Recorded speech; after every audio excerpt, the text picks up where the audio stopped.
Welcome back, everyone. I'm here with Dr. Chris, and today we're going to be talking about a word that is everywhere, but nobody truly understands, and that is inflammation. Dr. Chris, what is it really, and why does it matter so much? Well, you want to think of inflammation as kind of being the beginning of healing. Mm-hmm. And so a good example would be, let's say you get a cut. Mm-hmm. Well, right away, there has to be some attention drawn to that cut to get it to heal. You want your heart pumping some blood and nourishment around there. You want some white blood cells going to prepare from your immune system to make sure that nothing's infecting you. So there's a lot of different things that go with inflammation that can be part of the healing response that happens in the human body. The problem with inflammation is not the acute part so much, it's more of the chronic part where things stay inflamed and don't heal. So what you're telling me is there could be some good to inflammation, but also some bad. Absolutely. What keeps that fire burning?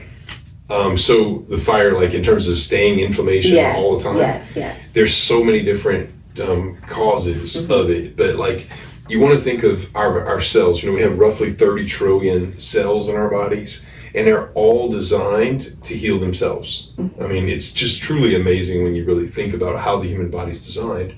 And so when something gets damaged in any capacity due to any kind of stress, so it could be a physical stress, like a cut, it could be a posture, where something gets stretched too much or torn. There could be physical stresses like an accident. It could be an emotional stress people don't realize. Emotional stresses can damage cells in your body, and then it also could be anything environmental. It could be a chemical that got on your skin. It could be something you ate or drank. It could be Wi-Fi affecting you. So many things in the environment nowadays that can be a factor in starting an inflammatory process. If the body doesn't do a good job of self-healing like it should, when that stress hits those groups of cells, those cells start to get inflamed and they try to heal. And so when that inflammation, it should be like, yep, they're healed, done, no inflammation, everything's good. But when they don't heal properly, inflammation stays, and basically it's like a cut that won't heal. What would someone feel if inflammation is staying? How would they even know? So there's so many different things that it'll cause. The number one thing I think people think is just something doesn't feel right. It just doesn't feel good in a certain spot. And maybe it's just say here, you wake up and it's like, goodness, something doesn't feel right. Or maybe it is swollen. You can actually see sometimes swelling. It can be hot in an area where inflammation is. And there's, it just an area maybe that doesn't move. So like, you used to have something that would move more freely, and all of a sudden it stops moving. It could be a painful joint in your body that stays inflamed for years and basically never, it gets to where you can't move it anymore. So, but inflammation can also happen in the gut. Yeah. It can also happen in any part really of your body, skin, bones, muscles, organs, anywhere throughout your body.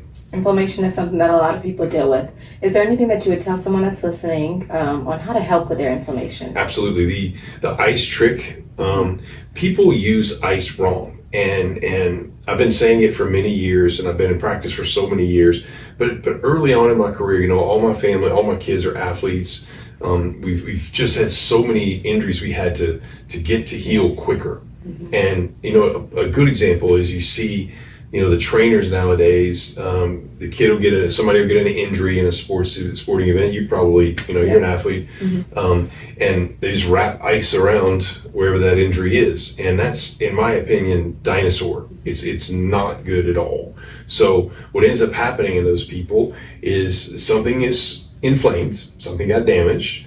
And if we just put ice there, well, there are nerves that are connected to those cells. And if something's hot and inflamed, it means the temperature receptors are off to the brain through the nerves.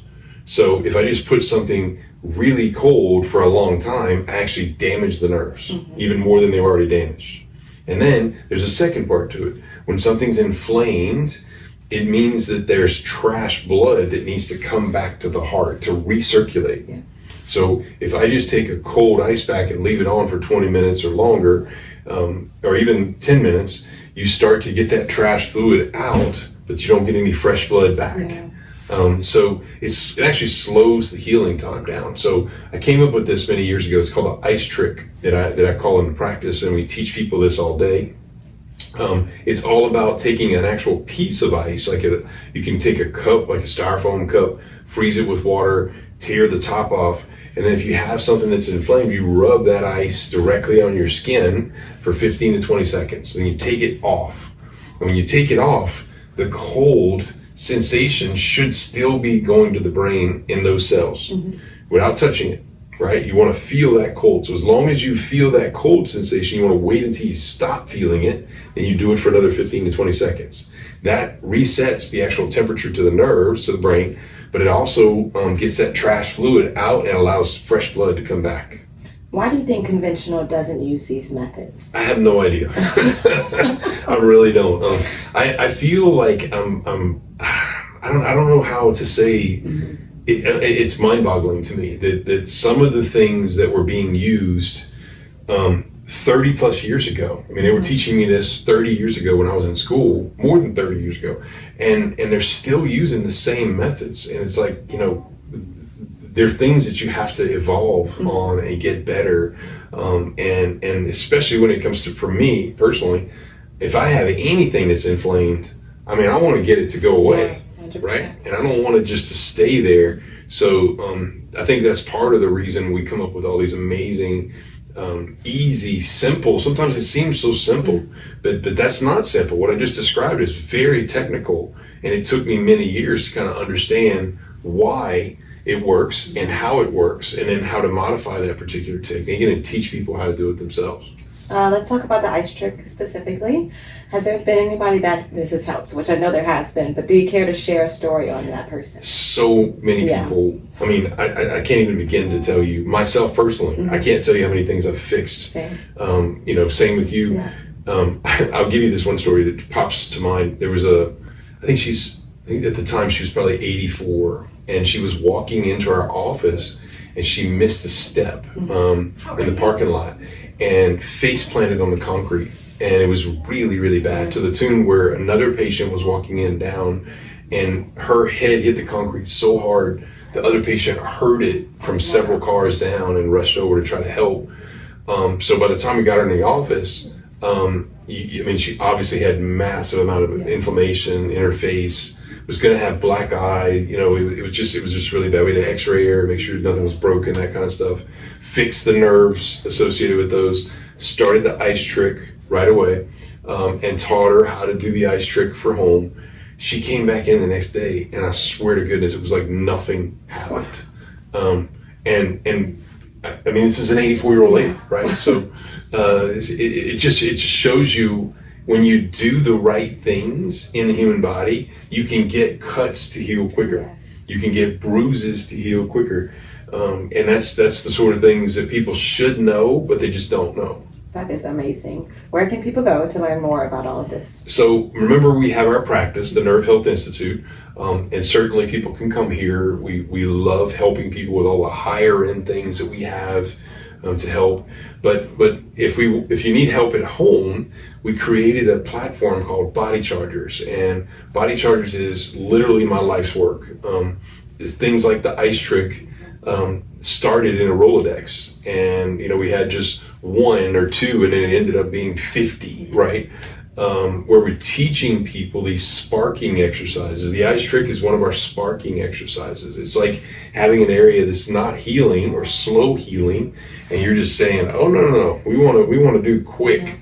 We want to get that whole body to accelerate the healing potential in it that it already has. Well, thank you very much, Dr. Cormier, and thank you guys for watching. If you feel like you have family members or friends that have these types of conditions that could benefit from this particular technology, then all you need to do is become a Body Chargers member, or tell them about Body Chargers. Remember, it's our community that I created to help people at home with the best technologies in the world to be able to help you to self-heal your body at home and maximize your self-healing. So go to Body Chargers, become a member. That's the easiest way to get this done. And we look forward to serving you and your family. Also, if you want a higher level of care, we have the Nerve Health Institute you can always come to. That's our clinic where we have higher level services here to be able to help you.